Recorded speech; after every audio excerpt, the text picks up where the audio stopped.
Yo, what's going on, everybody? It's your boy Mythic bringing you guys another video. And as you guys see, we are finally in week 1 of the NFL season. Today, we're going to be predicting every single game, every single matchup.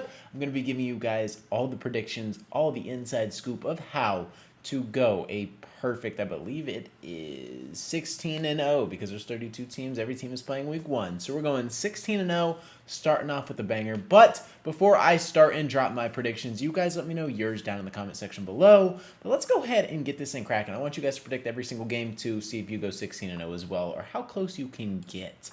So let's go ahead and start this thing off on Friday, where we are in Brazil with the Kansas City Chiefs versus the Los Angeles Chargers. You're going to go ahead and give me Kansas City. I think Patrick Mahomes and the Kansas City Chiefs do have something to prove. It is a Super Bowl loss. Travis Kelce, I would assume it's his last year in the NFL. He's in great shape. The Chiefs do struggle with receivers, which is okay because I think Patrick Mahomes can elevate. I think he is going to have a bounce back year. I think he's going to be in MVP form. I think this is a year where he's really going to thrive, and I think Justin Herbert and the Chargers are cool, but, you know, rookie running back in Hampton, what's it going to look like? They're a super run-heavy team. Are they going to be able to get things going? I just think Kansas City is the better overall football team.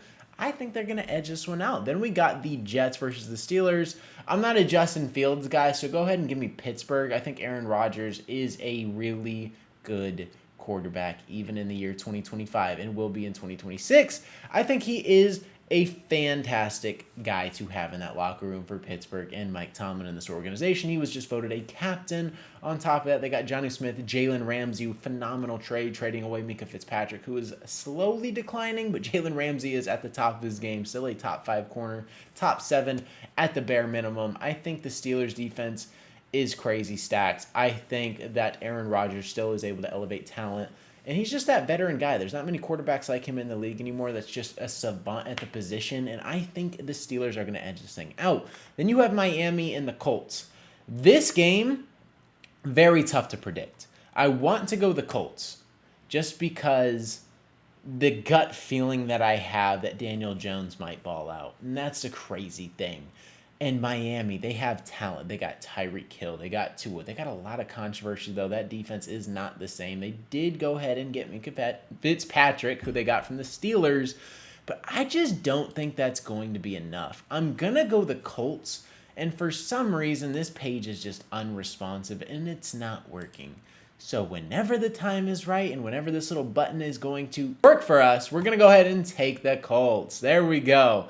Bengals at Browns. I think the Bengals are a better football team. The defense sucks. They always get off to a slow start. Things are going to change this year. Joe Burrow, go ahead and fire this thing off. Go ahead and get this season started off right. In the preseason, they sucked. Maybe that was a struggle they needed because they typically pick up after week 4. Joe Burrow has to start hot. If they lose to Cleveland, it is not a good look for the season. So I'm going to go ahead and rock with the Bengals. The Raiders versus the Patriots. Another one. Coin flip. My heart says Patriots, but I'm going with the Raiders. Don't know why. I'm not the biggest Geno Smith believer, but I do think that Drake needs a little more settling in year 2. He needs a little more to find his groove, but the Patriots could be a really solid team this year. I could see them cracking like 8 to 9 wins pretty easily, which would be a good jump in year 2 under Drake May. I really want to go the Patriots, but I'm going to rock the Raiders. Denver versus the Titans. I'm not a Cam Ward guy. Also, that roster sucks. I'm going Denver once the page responds. So whenever this pops up, we'll go the Broncos. Let's go to the Ravens and the Bills, though. This is a tough one. I'm not really sure because this is going to be a heck of a matchup. This is going to be probably a matchup of the week. Lamar Jackson versus Josh Allen. You can argue Lamar got robbed of the MVP. Josh Allen walked away with it. Overall talent, I think it is the Ravens who are a better football team. But I think the Bills are going to edge this one out. So I'm going to go Bills and Broncos when this freaking page loads. Then we also have the Panthers versus the Jaguars. 2 teams that if you're not a fan of either of those, you probably shouldn't watch the game. I'm going to go Jacksonville. New regime. They have a new general manager. They got some youth going. I think the offense is going to get some fire going. I'm very interested to see how Travis Hunter plays, but I'm still not fully bought into the Carolina Panthers. Yes, I know they went out and they spent some big bucks. not the biggest fan of that roster overall. I think that Trevor Lawrence is the better quarterback. He hasn't really proven anything, but in the playoffs, he has gotten them there, and that says a lot to me. So I think, just like Kyler Murray, a lot of people give up on Trevor Lawrence. So let's just see how this thing rides out. You got Texans at Rams. I think the Texans are going to be a lot better than people think. Could see the Rams pulling this thing out. Matthew Stafford, is his back okay? Who knows? Haven't heard much about that. So Matthew Stafford, if he is a full go, I think this Rams team could be very dangerous. Their young defense is kind of insane. Then you add Devontae Adams to the lineup, kind of cracked out. But the Texans are getting Nico Collins back and fully healthy with C.J. Stroud. Something to note. That's going to be very interesting to see. But I think C.J. Stroud is going to have a good year 3, and he is going to bounce back. So I'm very curious to see how that looks. And I believe in the Texans' defense. Derek Stingley and Will Anderson and everybody else on that unit. I think the Texans could be a top 8 defense in the league. So that's kind of why I'm going here. I think the Texans, led by C.J. Stroud, are probably going to make the playoffs once again. And C.J. Stroud might be in year 4, but I'm pretty sure he's in year 3. Then we have Philadelphia versus the Dallas Cowboys. Toss a coin, man. Toss a freaking coin. I'm probably rocking towards Philly, but Dallas could put up a heck of a fight. I think even with the loss of Micah Parsons, they still could be a solid team. They got some picks back. And apparently Micah is injured. He has a back injury where he's going to need injections to even play. Please respond, Paige. What are we doing? But apparently his back is messed up. You got 2 first-round picks. They signed him to a massive extension. If he's good for week 1, then Green Bay has a shot. But who knows? Cardinals, Saints. Cardinals are winning this, not even close. I'll have a breakdown evaluation on my channel, but with that being said, let's go ahead and roll an ad. Thank you to GameTime for sponsoring today's video. If you guys haven't heard of GameTime, well, let me go ahead and inform you. They are a ticket app, and I am very excited to catch some NFL games this season. I currently live in Texas, so I'm probably going to pop out to Arizona to watch my Cardinals, but in the week 1 opener, for example, we have the New Orleans Saints. We have a ton of deals right here, as you guys see on screen. They have some great deals right here. You can sit on the side for $99. This is a fantastic deal. It is a zone deal. So if you go ahead and get these tickets right here, or the 130, you get some great value like always on GameTime. They give the advantage back to the fans. It's the hack for unlocking amazing tickets and experiences in just a few taps. It's incredibly easy to use, and the GameTime guarantee means you can trust you'll get 100% authentic tickets on time and at the best price. Plus, the fees are always included. So what you see is what you pay. So like I just showed you, you're paying $99 for those tickets to the Saints game in the Caesar Dome, I believe. If you guys are looking to pop out to any games this season, GameTime is the app for you. So if you want those NFL tickets, go ahead and download the app, create an account, and use code CLNS for $20 off your first purchase and go catch some games. So go ahead and download GameTime, and appreciate them once again for sponsoring today's video. Moving on, we have the Falcons versus the Buccaneers. Don't know. Genuinely have no clue. My heart says Tampa, but something in me feels like Atlanta's going to edge this one out, and they're going to get a cheeky win. I think the Buccaneers are better overall, but let's see, Atlanta. What do you got? Michael Penix, is Kyle Pitts actually going to go ahead and ball out? A lot of you guys probably took him in fantasy. Let's see what happens. Is he going to actually be a competent football player? No one knows at the end of the day. No one knows if Kyle Pitts is ever going to pan out. The dude is very, very weird. He is a prospect who came in as a unicorn and just hasn't done anything, which is really strange. Like, you can argue misutilization and all of that, but at the end of the day, the dude is not producing. He just isn't. So let's see what happens.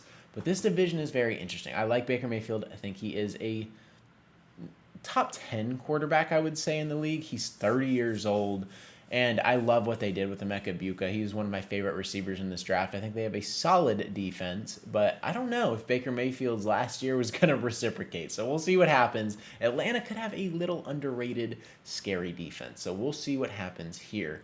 Commanders versus the Giants. I'm going to go the Commanders. I think the Giants could surprise a little bit of people because I think Russell Wilson is going to come in. He's going to elevate Malik Neighbors. Whenever Jackson Dart's available to go ahead and start, they think they got their guy. I'm not a biggest Jackson Dart believer. I'm not the biggest Cam Ward guy, but we'll see what happens with both of them. But I think Jaden Daniels is going to be on a mission this year. Their roster is pretty old. They just signed Von Miller.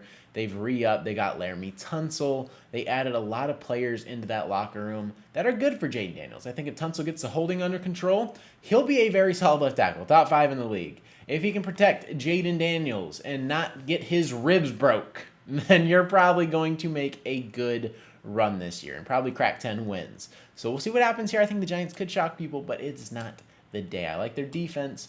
Washington, let's see what you got. 49ers versus Seattle. I think the 49ers could probably win the NFC West pretty convincingly. Now that I'm kind of like taking a step back, yes, I know they have no receivers. I know they have a lack of talent, but Christian McCaffrey still exists. When Christian McCaffrey and Brock Purdy play together, they are insane. This team could shock everybody and win 12 games just because of how their schedule is. It's very easy. Seattle, they struggle a little bit, but that defense could shock people. The offense, I'm not the biggest fan of over there in Seattle. I'm just not. Kenneth Walker could have a bounce back year. Everybody outside of that, not the biggest fan. Jackson Smith, I think, is solid, but he's more of a wide receiver too. But Sam Darnold, let's see what he's got. This game is going to be very pivotal for them. It's going to be very telling. I know it is a week 1 matchup, but if you can snag a division win very early on with a new quarterback and a completely new receiving core besides one dude, and Sam Darnold has no connection, that's going to be interesting. Brock Purdy has the continuity. Is it going to translate, though? Let's go ahead and find out. Then we have the Lions versus the Packers. This is a game I am dreading to predict, but I think Green Bay is going to win, and I'm not even saying this because of Micah Parsons. Without Micah Parsons even playing, they could have had Kenny Clark. I'm still rocking Green Bay. I think the Lions are solid. They lost both their coordinators, though. It's hard for me to pick them, to be honest with you. A lot of people are projecting a collapse. I think they are still a 9, 10, 11 win team, somewhere in that range. Bleacher Report had them at 9 wins. I could see that. Like, I saw it as a little bit of a overreaction that we're just going to deem the Detroit Lions kind of just falling off a cliff. But I think that's possible now. They lost both their coordinators. We'll see what Dan Campbell's really about, but I think Green Bay is going to edge this one out. And it's going to be a gritty one. Another division matchup. It's going to be very gritty, and we have another NFC North matchup right here with the Vikings versus the Bears. Give me the Bears. I think the Vikings overall are a better team, but you know upsets happen every week. Ben Johnson is going to come out. I think they're going to get the first win for him. I think we're going to be seeing the headlines. I can see him now. Ben Johnson gets his first win. You see him and Caleb Williams celebrating in the locker room, and you got them beating up on the Minnesota Vikings, who have J.J. McCarthy technically entering his rookie season because he didn't play last year. He was drafted last year, has familiarity with the offense. He was getting it down while he was hurt. I think they have a ton of weapons. Just signed or got Adam Thielen back on a trade. They have Jordan Addison coming back after he is done being suspended or injured, one of the two. Something's going on with Addison. I don't know if he's rooming. There was something, or I really don't remember. Something went on with Jordan Addison. He's not playing. So, Justin Jefferson and J.J. McCarthy and T.J. Hawkinson and Aaron Jones. What do you guys have? And I think they have a sneaky good defense as well. But this is what I'm rocking with. As you guys see, the left column, all the AFC matchups. We got the AFC versus NFC, and then just the pure NFC matchups. You guys let me know down below how you guys are feeling about this, and what's your game of the week. If I had to mark one, obviously on paper, it's probably this Sunday night game, Bills versus the freaking Ravens. But I think there's a couple sneaky games. Like this Washington game, I think is very sneaky. I think this Sunday game against San Fran and Seattle could be very sneaky. A lot of you guys are probably eyeballing this one, but I'm probably going to stay away from that one. I'm obviously going to watch the Friday one and the Cardinals one. This one's probably a game you don't want to tune in. If we get upset, I'm going to lose it, blow my brains out. I think this Thursday night game, though, is probably where my eyes are at. So you guys let me know your favorite matchup out of this bunch. I'm probably rocking this one, the Philadelphia Cowboys one. I want to see what Dallas is about because they could be underrated after trading Micah Parsons. Let's see if they're playing with that fire. But that is all I got for today's video. Also, appreciate GameTime for sponsoring today's video. And if you guys are new, we are so close to 9,000 subscribers. So if you guys are new, consider hitting that subscribe button. But with that being said, that is going to wrap it up. Hopefully we go 16-0. It's been your boy Mythic. Peace out.